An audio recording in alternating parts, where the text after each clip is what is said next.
Well, here we are today, the well after hours, going out of the studio onto location in Netley to the Yo Lounge and Cafe, a sweet experience. And we are about to enter in for a tour by the proprietors, my friends, Christine and Tony. Christine, thank you so much for having us today that we could come in and tour this beautiful establishment, Yo Lounge and Cafe, where you have all the sweet treats that, oh my goodness, it's just marvelous being here, I tell you. I could eat myself under the table and make myself sick with everything you have, since I have been here before this day to experience the wonderful treats. But Christine and Tony are the proprietors of this lovely establishment, Yo Lounge and Cafe in Nutley at 217 Franklin Avenue. And I'm just so glad that they're affording us the opportunity to take a tour before we actually sit down and hear about the real story behind all this glory. Okay, take it away, Christine. Well, you won't get to see the store in action because we're closed for the season. We reopen in February. But just to give you a little glimpse and an idea of what we do here. Here we offer lounge seating. So if you want to come out and hang out with friends, we have plenty of seating available. We have more seating over here for family, friends. You can invite the whole family. Yes. We have tons of suites for you. And a variety so that we can satisfy everyone's sweet tooth. We have Belgian waffles, crepes, bubble tea, Wow. seltzer frozen yogurt. We have iced tea, hot tea. The bubble tea can be made hot or cold.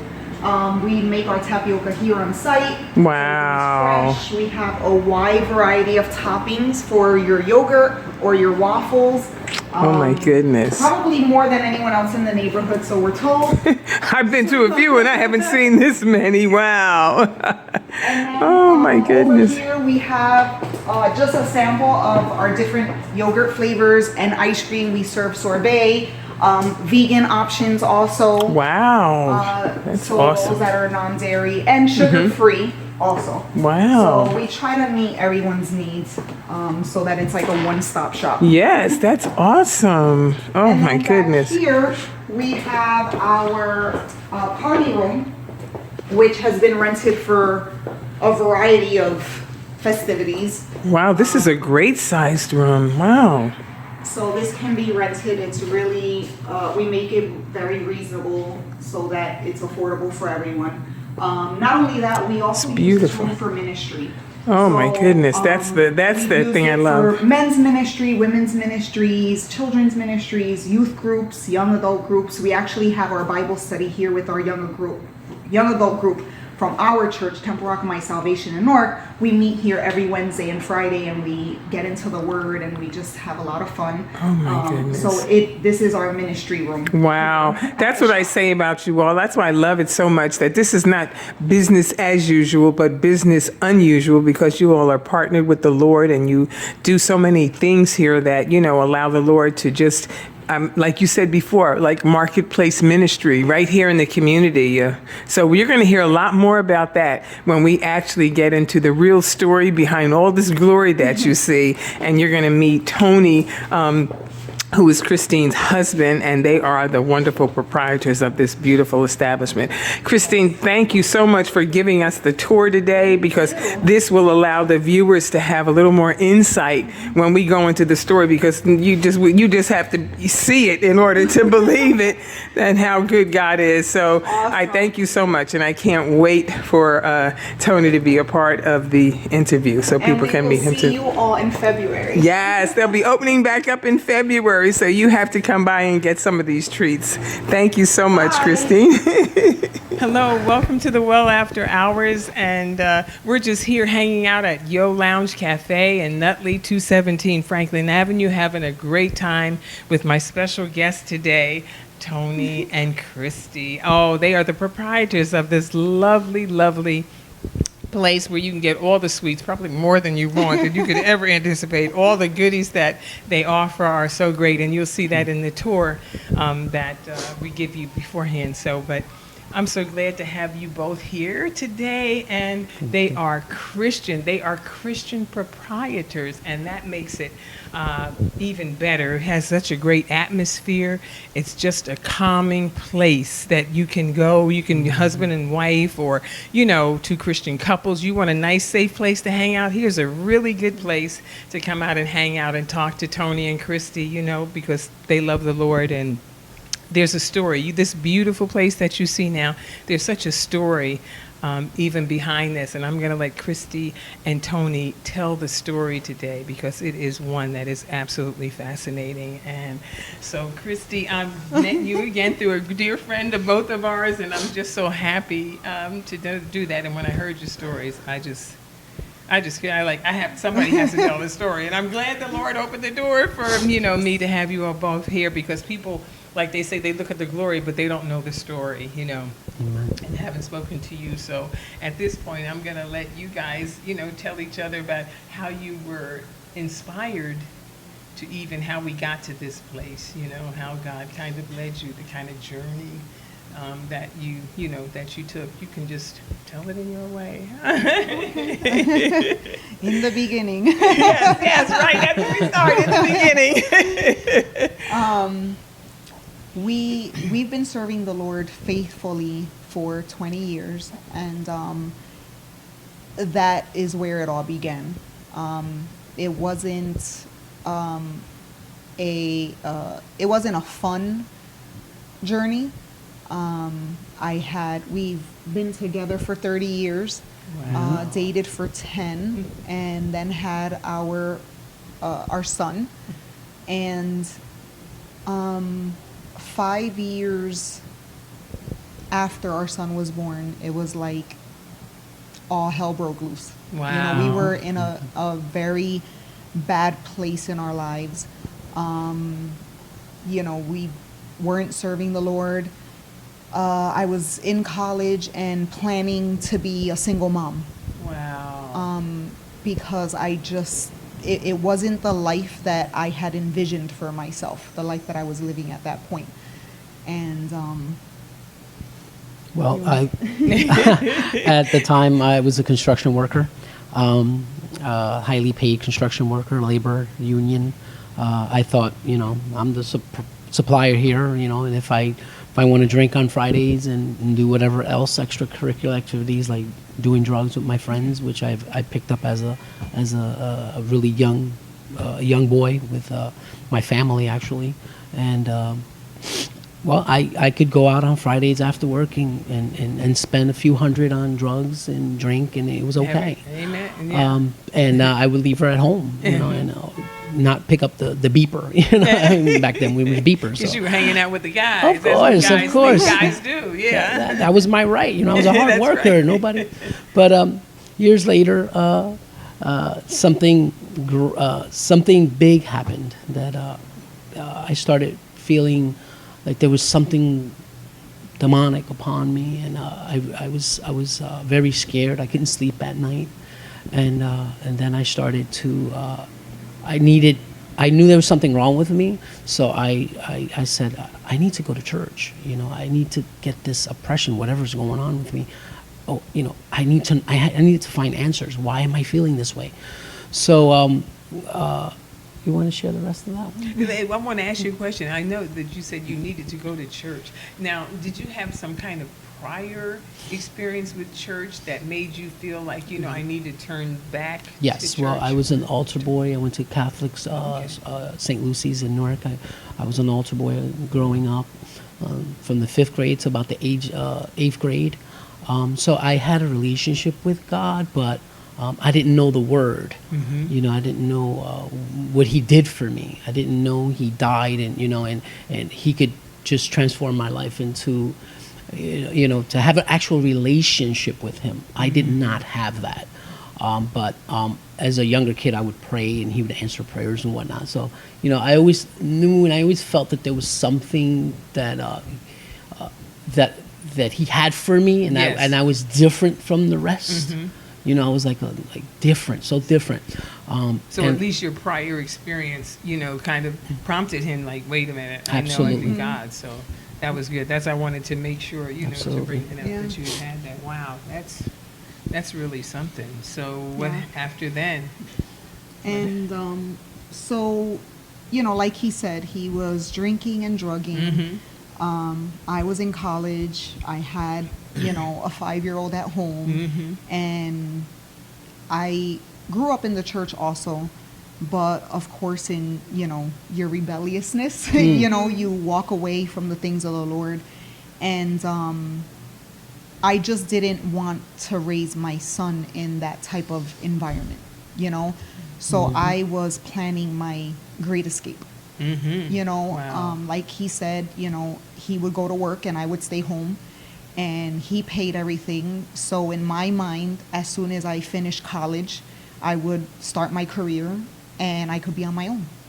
You know, I said I'd rather be a single mom than to Being in live a this way. Yeah, yeah. And so, you know, like he said, during that time when he started to feel that, okay, I there's something going on with me and I need the Lord, I was already bitter and angry. That anger had built up. That bitterness By had then, built yeah. up. I had a big wall. People would talk to me about the Lord, and, you know, my response was, well, I have all my life to receive the Lord. I know that the Lord is merciful, and when I'm done doing life on my terms, I'll turn to Him. Maybe in my 80s when I have, you know, when I'm brittle and that's it. You know, When I can't do when I anything. can't do anything, then I'll be like, okay, Lord, it's your turn. You know, and that was my mentality at the time. And so, but the Lord had a plan, and so, you know, he took us down this road where it led us to a church. And even in, you know, even me being a brat, and not wanting him in my life, he sort of used what he was going through to bring me to the altar. And it was in a small church. It was on a second floor, so it was like in the upper room. Oh my goodness. And That's so- a good description. Yeah. That's what it felt like. Yeah. And I remember, you know, not wanting to be there, being there out of embarrassment because, you know, they had to actually come out to the car to get me. But sitting in that service, kicking and screaming, even walking down the aisle, you know, there was an altar call, and, you know, I felt that we were the only oddballs in that church, What kind walking of right church off was of it? the street. It was, I like to call it a bodega church. It was a very small Pentecostal, legalistic church. Yes, And I had on jeans and sneakers, and I was a mess. And, you know, I was a mess inside and outside. You know, it was a reflection of what was happening inside. And so the pastor's preaching, and he has this altar call, and he's trying to, like, get me to he's like, come on, let's go. This is what we need. We need to get up to the altar. And I was like, there is no way. Because, like I said, I grew up in a Pentecostal church. And so I knew the meaning of going up to the altar Yes. and accepting Christ. And I knew that because of my anger, that I couldn't just walk up to the altar and say those words in vain. Like when you take that step of faith, seriously, it's yeah, serious. yeah. You know, you're making a covenant with the Lord at that point. And so I didn't want that. And I remember fighting him and like nudging him, like, get off of me, I don't want to do this. And he was just really persistent, and because he didn't want to go up alone. And so I was going up for him. And so, you know, we went up to that altar, and as the pastor said, repeat these words, it was like the love of the Lord overflowed. And I could not repeat those words in vain. And at that point, I accepted the Lord. And I cried because I knew that I didn't want to do it, but feeling his love, I knew that I couldn't live this life without him. And I accepted him that day. And when we left that church that day, I said, okay, I said, from this point on, we leave behind our old ways. I said, we are going to start over, because I thought he had the same commitment to the Lord. Wow. But he was just running and trying to figure stuff out, you know, because he already felt like there was something wrong and he needed God. And he was in a desperate Yes, mode, yes. you know, where he didn't fully understand that those words were life-giving words, and if you really accepted them, that everything would change. But he was repeating them out of desperation, and there's a difference. You can go into a church and say those words over and over again, and it doesn't do anything unless it gets planted into your heart. Just to hold it there for a minute, is that when Tony wanted help so bad, like you said, he was desperate, and until God can never get through to you till you're desperate enough. You know what I mean? When you're desperate and you're looking for God, and while he may not have understood everything, he understood that this can help me. You don't know how and what it's going to do. You may be looking for something instantaneously, but you're looking for help. And so therefore, it's like when he, just the fact, like if I said, the scriptures say, man looketh on the outward appearance, but God knows the heart. And he knew his heart, that he wanted, he wanted help. So it was like a step. It was starting. It was already in, progress. I absolutely knew, and I felt that he was the only one that could help me from this. And I didn't know how he was going to do it, but I knew in my spirit, the little bit that I knew about him was that he was the one I was going to run to. It wasn't, a doctor or, or whatever, or counsel from a friend, because I even called them up, but they didn't have a solution. Wow. But I knew that Jesus was the answer. He could take away what was happening, how I was feeling. He was the one that was going to take it away. Yeah. And it was a week to that day that our lives were just flipped upside down, because I finally understood that the Lord was really preparing me for battle. Hadn't I accepted the Lord that day, we probably wouldn't have been here.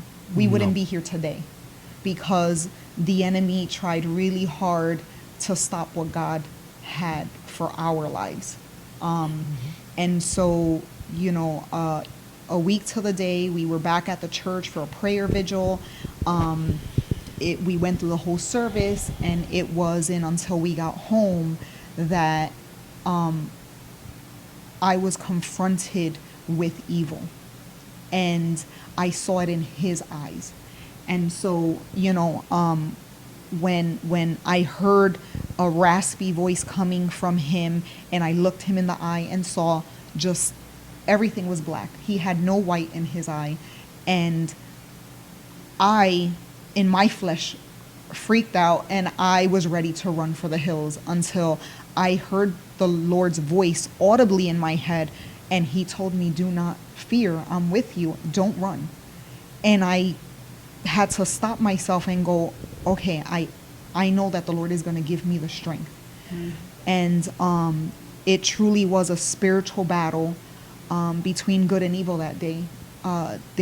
He was demonically oppressed, and I knew when it was him and when it was the demon speaking to me.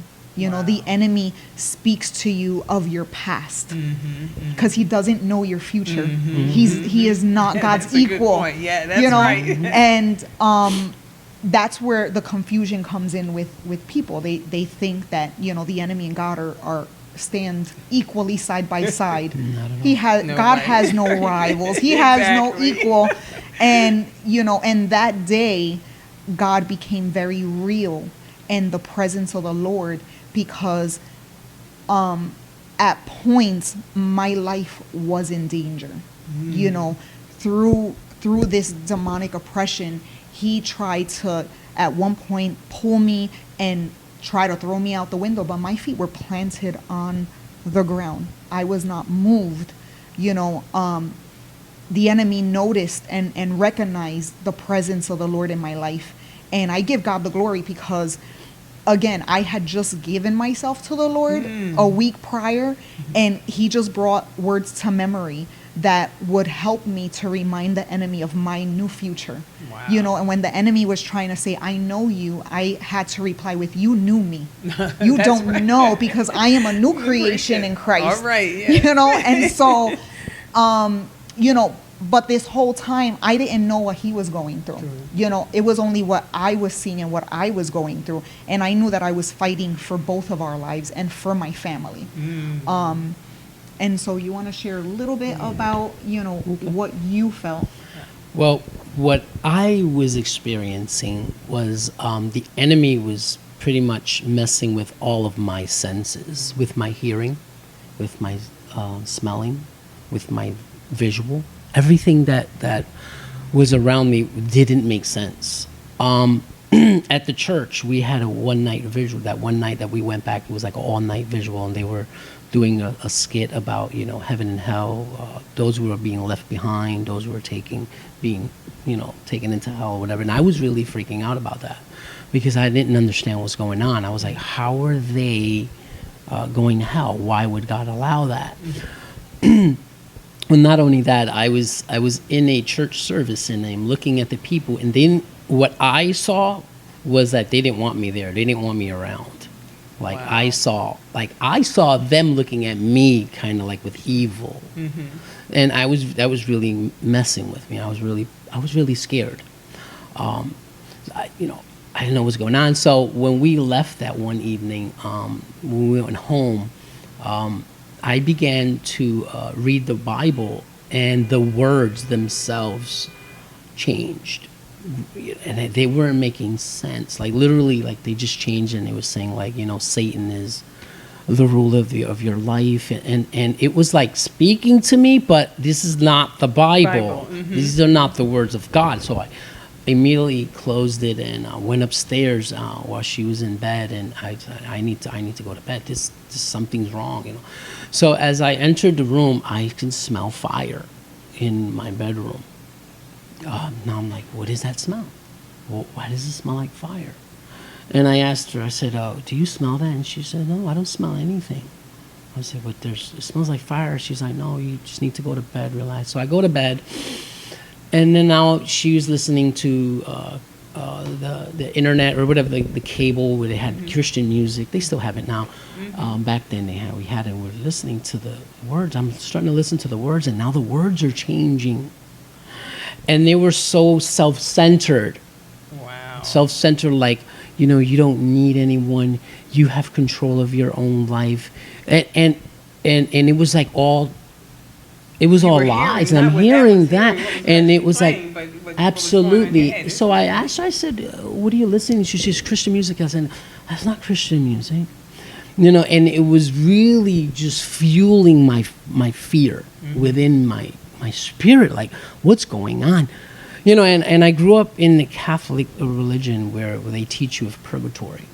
At one point, I literally believed that maybe at one point I died somewhere, and here I am in hell. Because purgatory is a place where you wait to either go to heaven or hell, wherever that might be. That's how I learned it. Right. So here I am thinking at one point I must have died. And here I am, and who's next to me? That must be Satan himself. So that was just the way it was. My mind was working, and the enemy was kind of like working on me. So I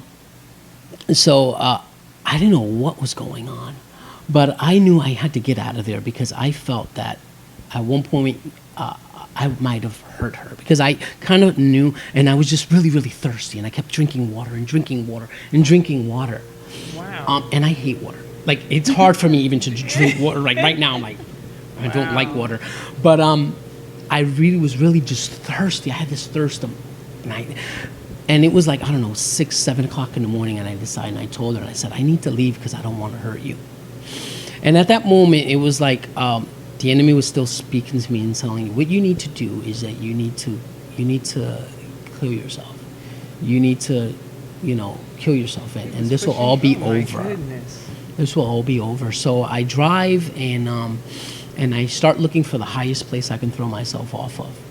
And I park my car, and I tried to go into a couple buildings, and the doors were locked because I was going to go into the building and go all the way up to the top and throw myself.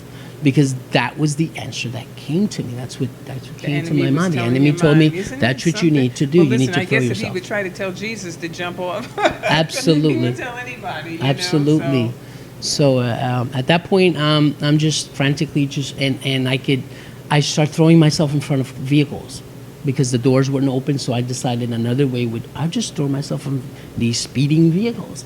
But none of them, they broke, they stopped, they wouldn't hit me. And then some guy tried to come and like hold me, and I thought that was maybe someone else trying to rapture me, take me to hell, drag me into hell. So then I hear the cops coming down the block on Bloomfield Avenue in Newark, and I said, oh, they're not going to get me. So there's a fence. There was an old Hertz building, and they had this fence with these spiky, Yeah, those metal. the spiky. Wow. So I literally jumped on it, and I started to try to pierce myself Get with out, that. get Yes. out. Oh my goodness! To be impaled by one of To those. be could just impaled. a- Yes. And it wouldn't go through because they were just too close together, thank God. And then when the That's police officer came, I literally threw myself head first into the police officer and just like kind of like dove. I don't know how, but I literally just dove myself into the police car and hit my head, and but nothing happened. And I was dragged away into the psych ward. Into the hospital in Claremont. And you want to pick up from?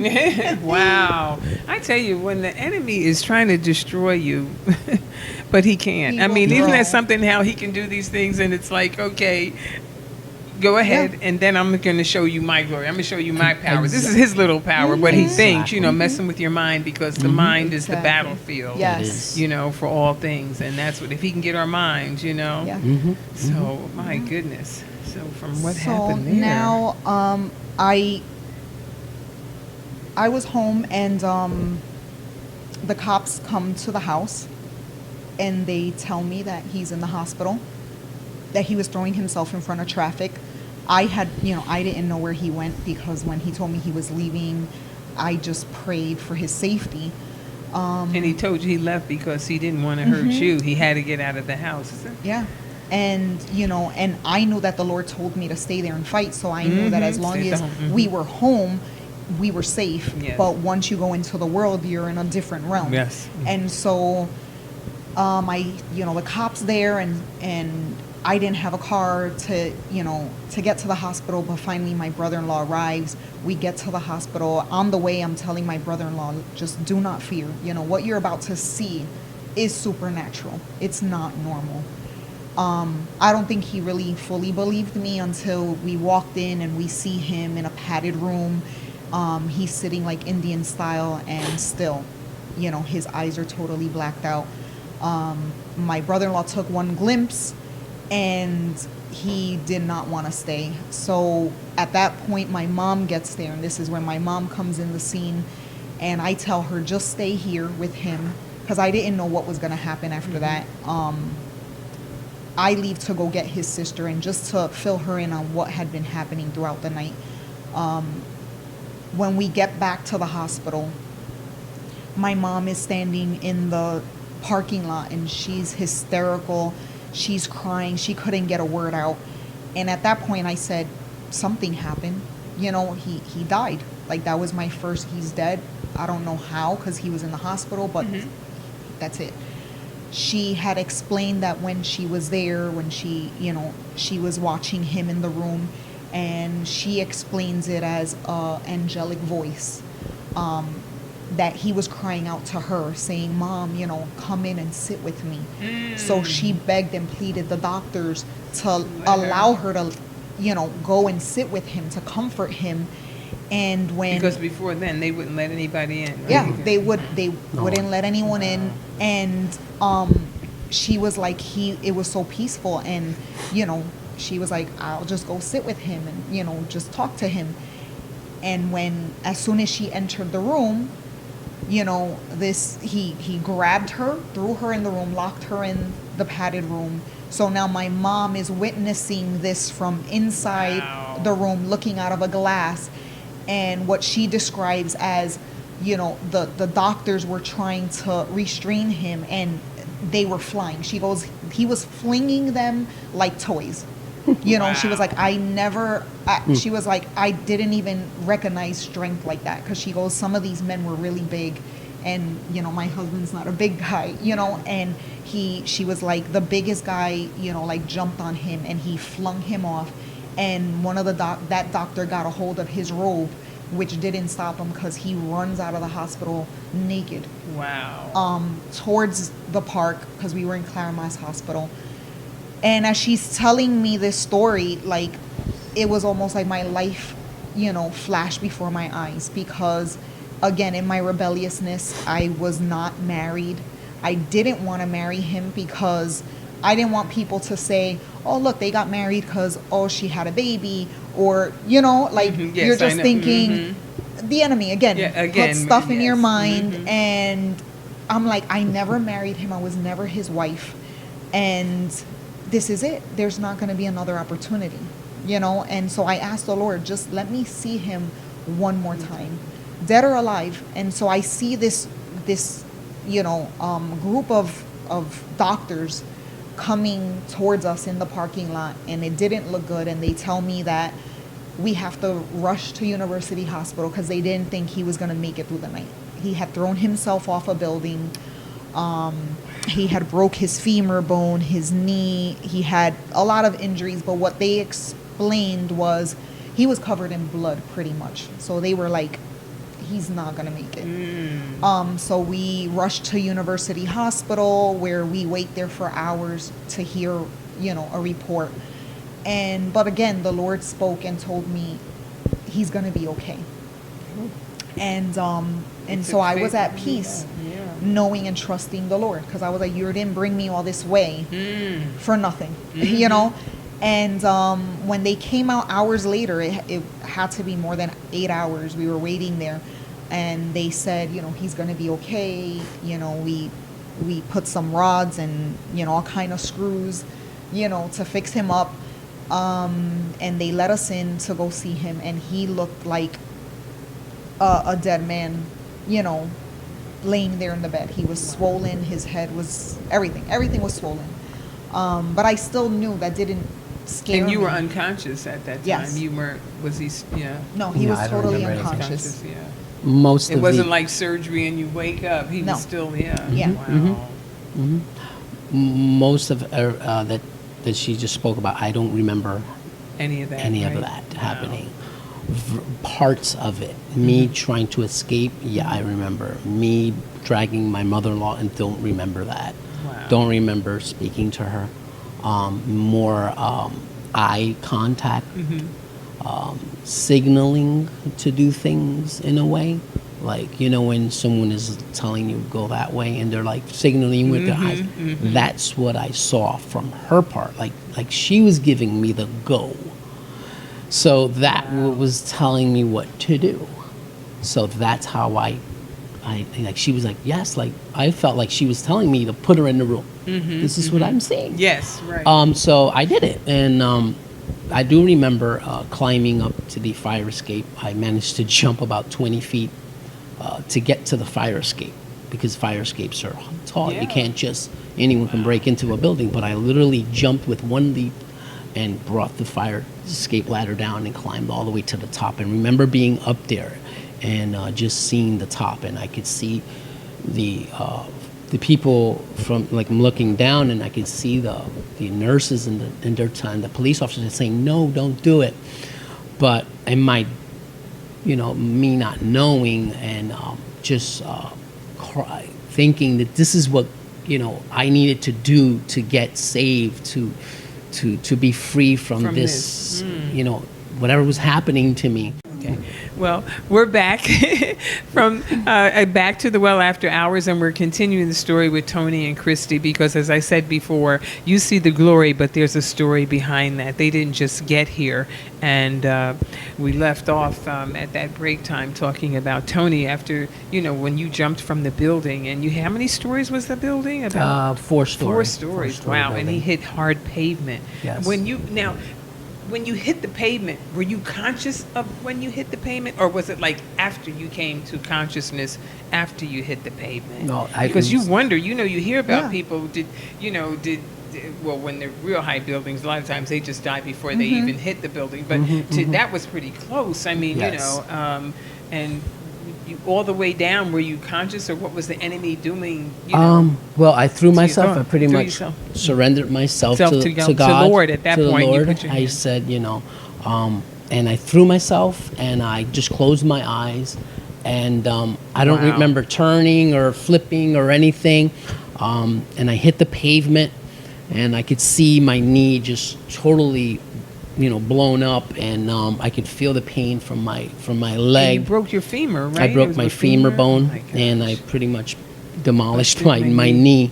I fractured my heels. And I'm looking couple at you, toes. now Yeah. crossing like nothing's happening. Nothing. Everything is cool. It's Yes. great. Wow. And immediately the doctors were there, and they put me out, and I remember not Performed the wanting. surgery, yeah. I mean, I was still, whatever. I was still smelling like, like just fire, even just from them trying to put and that's what I could smell, just like fire. So, because my belief system was that, they're gonna torture me for eternity or Yes, wherever I was right. in this purgatory state. So I didn't want that, but and then I woke up maybe like 2 days later, the next day, and I woke up and I'm looking at myself in the hospital, and I'm like, because I don't remember anything that happened in the hospital.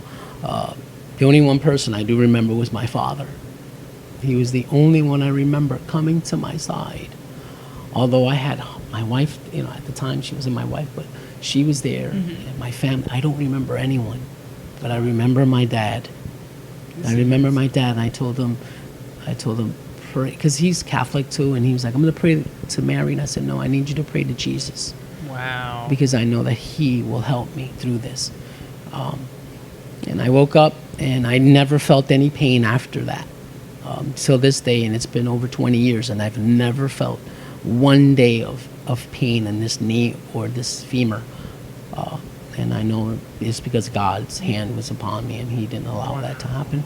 And so as you were going through the healing process, and at what point did you really feel like, I'm free?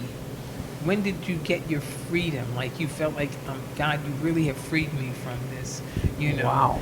I think demonic it was, influence or possession, like it's gone. Like when did it, really subside that you had your whole mind back, well, I think it was just 3 days after when I woke Okay. up from the hospital bed. That was it. And I was like, where's Christy? I felt like she didn't visit me, so I immediately called her, and I said, where are you? You haven't visited me. It's been, I've been here, and where are you? So she said, I've been there every day. So, on that third day, it was like I felt like, wait, here I am. I'm here. I'm okay. I'm alive. So she comes, and I'm in the wheelchair, and I sat her on my wheelchair, and I said, I need you to sit here. I got to talk to you. And I wheeled her to the window in the hospital, and I said, And it wasn't Real even romantic. motorized, No, right? it wasn't even motorized. So I took her down to the window, and I said, I want to do things right from now on. I want to serve the Lord, and I can't do this without you. And will you marry me? Wow. And she said yes, and we were just crying there, and Yeah. Oh my! I mean, it's like a double healing process. He was desperate. You had basically kind of given up on the relationship, like it was over, but you were standing by to help him. And not because you didn't love him, but you were just tired of, the way things were. And look at how God took that incident, Yeah. to bring you. It was a all double together. testimony. Yes, I mean, oh my goodness! And you guys have been on fire for the Lord ever Yes. Amen. since, Yes. and doing everything. And that's what's so phenomenal too about your business. That's another thing, how you came in to this business, to do that. And that I say it's not business as usual, but business unusual, because Wow. you have actually invited the Lord into Yes. your business, Amen. Yes, we have. kind of giving it back to Absolutely. him. And tell me about some of the things that you do have here that are Well, when we got here, we knew that the Lord again was in the midst and brought us here. and we knew it was to be used for ministry, because anytime the Lord entrusts you with something, you have to be a good steward of it. Yes. You know, and we don't take that lightly. So we were like, if he's giving us this platform, anything he gives you is a platform. It's an opportunity. It's just like the story of the talents, right? The parable of the talents. If he Yes. gives you one, what are you going to do with it? Then he'll give you more. He's not just going to throw them all at you at once. One time. And so, Give you more than you can handle. Yeah, He knows, absolutely. yeah, it's- and so coming here, we knew that, you know, he wanted to use it for ministry, and we were in partnership with that. And so it took a while because, you know, again, in our flesh, even though we serve the Lord, you're dealing with the public, and it's a business and it's a storefront. And so it was really scary because you even had, you know, Christians themselves coming and saying, you don't want to be too Christianese, you know, you don't want people to run away, because all they saw was business. But we saw ministry. yeah. You know, see? and so if you allow people to speak into you and feed that fear, you're not gonna be obedient to the Lord. Yes. So you have to be that relationship that you have has to be solid, where you bring everything before the presence of God and you say, Lord, what do you want? Yes. You know, and he gave us the courage, and we started with baby steps and just playing Christian music. And, you know, and people were receptive. And then the underground Christians got courage to say, Yes. there's Christian Visit, music. yeah. Wait a minute. And then they're like, I'm Christian too. And we were like, hey, hi. And so we met so many brothers and sisters here. And then we just started, you know, it became a snowball effect where we started inviting them to just come out and worship with us. You know, so after hours we would say, hey, you know, on this day, come out. And we would invite the brothers and sisters we met here and say, bring whoever you want. And we would, you know, hook up the mics and the music and just have a time of prayer and worship together. And it was amazing because it really did feel like the Acts 2 church. Wow. You know, because we came together as the body of Christ and we worshiped in one accord, in spirit and in truth. And no one felt like they were going to another church and you know, I'm playing my church dirty. Yeah. You know, sometimes we feel that way, that if you go visit another church that you're being disobedient to your yes. house. And here the Lord allowed it where we're not a church. This is just a business. So, you know, it brought us together, and you could just feel a sweet presence, you know, like never before, and people crying and the Spirit moving, and it, you know, prophecy, and it was just like, wow, you know. And we wonderful did place of another fellowship. event, and Wow. and then people started coming and saying, hey, you know, can we rent the back room for, you know, to do a youth event or to do a Bible study? And we were like, you know, no, you know, Just if come. it's ministry, come on in.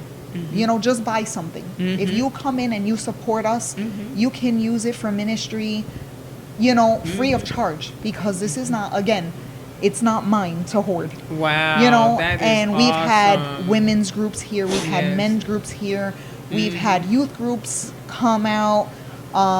Marriage ministry has planned, you know, game nights, and they come out and do karaoke, and you know, so it's been a lot of fun. And now, you know, again, once you give it up to the Lord and you say, Lord, do what you want in this place, you see the fruit. Yes. You know, you yes. see how he opens doors, he allows opportunity. We've had opportunities to pray for customers. We've had worship going while customers are coming in. And Mini that hasn't concerts. been, mini concerts. We had a performer. Book with signings. Blue Tree. Christians have come here that have written books and have, you know, done book signings here. And, you know, and the public already knows. They know that this is a Christian establishment. Yes. We've had customers come in and ask us for prayer. We've had people come back and say, you know, I've been healed emotionally. I felt something lift off of me when you prayed for me. And it's been an amazing journey to, you know, and someone even told us, it was the first time I had heard of it, and they were like, wow, this is market ministry. And I was like, wow, So market, I true. never heard of that I term. Yeah, you don't think And about sure it. enough, you know, we were called out into the marketplace to minister. And I think when the scriptures say that go ye into all the world, it means that in any business. I mean, sometimes we just think that we're only called to church, but whatever field a Christian goes in, whether it's a medical field or a legal field, whatever you do, you bring Christ there with you. Amen. There's Amen. a place for him Yes. there, and the fact that you have incorporated this into your business is to me is just awesome. And Christians sometimes look for a place they'd like to go to. I mean, we don't go to bars or clubs. Well, most of us. Yeah. Most of us. I know Not supposed some to. people still do. But there's a different view on that, but for the most part, to find a nice little place, a casual place where you kind of kick back and hear the kind of music you'd like to hear that feeds your spirit, and to get some nice fancy treats, and even if you have children, that you could come as a family. Safe. It's a beautiful, safe place that you can have a wonderful environment and enjoy it, and to me that's just phenomenal. So I'm just glad that the Lord is continuing to bless you all.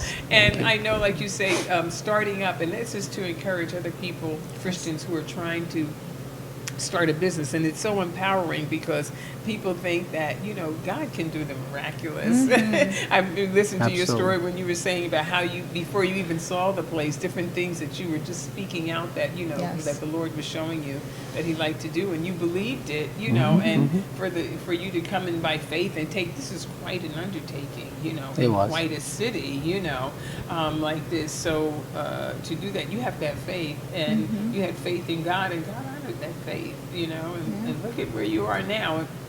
Like you say, I know the enemy doesn't give up, and he still tries, to do things. But anything God starts. I wanna share something. We've had through one of the book signings of it was a pastor who came and he wrote a book and he wanted to do his book signing here, and someone found out and they came in when they saw the location, and she was like, "Who's the owner of this place?"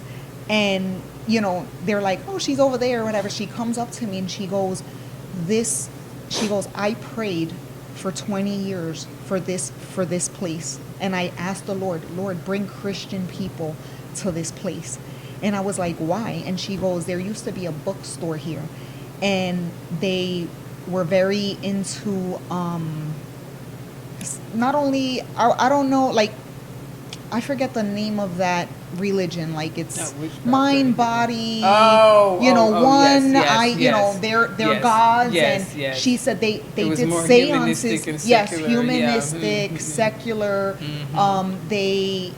She even said that they did witchcraft here. Wow. They used to do seances here, and she was a Christian, and she was like, "I don't want this in my city." And she said she prayed. They were spiritualists, like spiritualists. Yes. Yeah, because Wow. but what's funny is that we had never gotten any literature about that place. We didn't know it existed.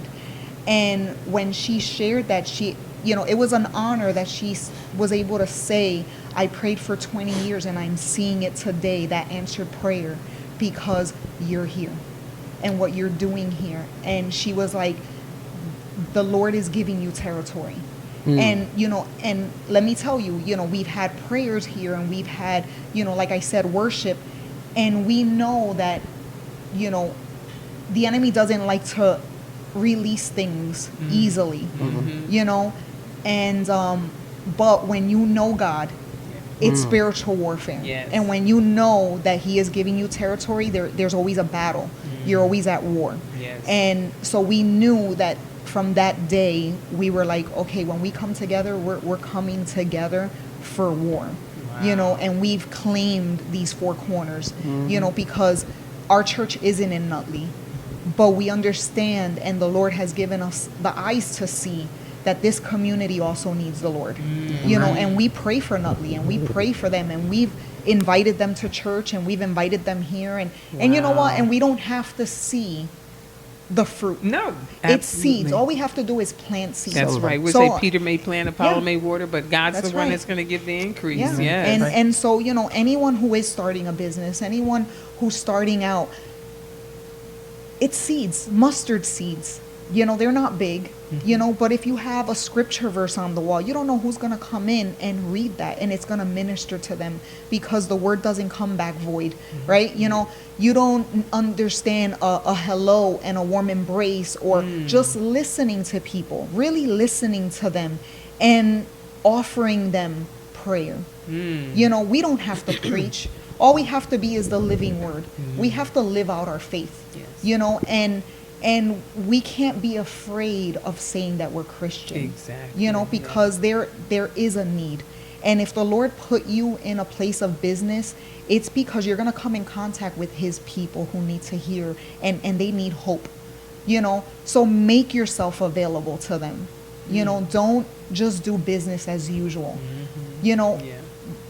Be unusual. That's right. Because we're extraordinary, right? We're not ordinary people. We're that's extraordinary right. people. That's And so, it's any little thing that will give you the opportunity to create a conversation that maybe the Lord wants to use as an opportunity to bring that person to faith. That is awesome.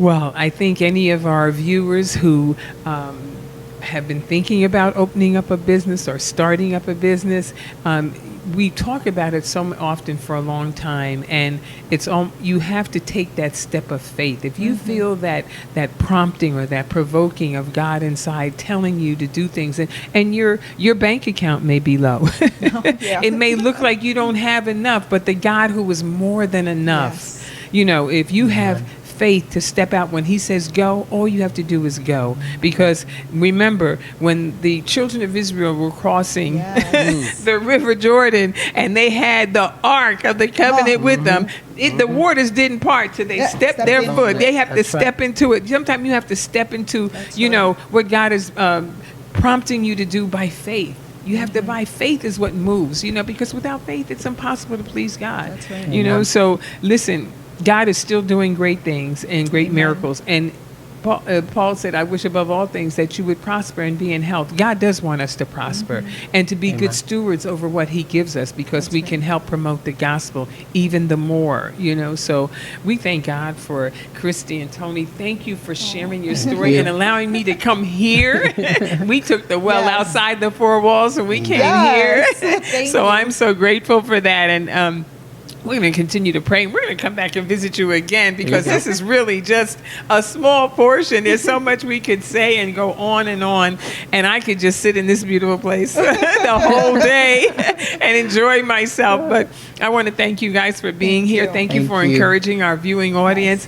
And again, I want to encourage you to travel to Nutley, to 217 Franklin Avenue, to Yo Lounge Cafe, and get the treats. They have a menu. They're going to be closing up until and they'll reopen back in February. So we're going to take off for the holidays and much needed rest. Yes.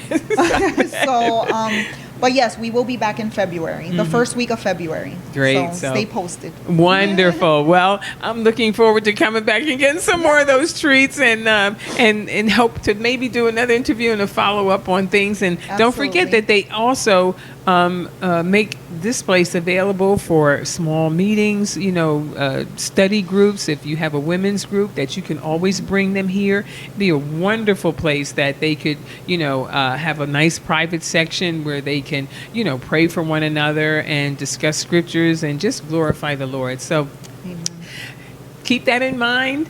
And also remember, every Thursday, 7:30 p.m. on Facebook, Beverly D. Allen, and that's the page, and on YouTube, Beverly D. Allen Ministries, LLC. Watch The Well After Hours. And thank you for being with us today. God bless you. Bye. Bye-bye. Bye.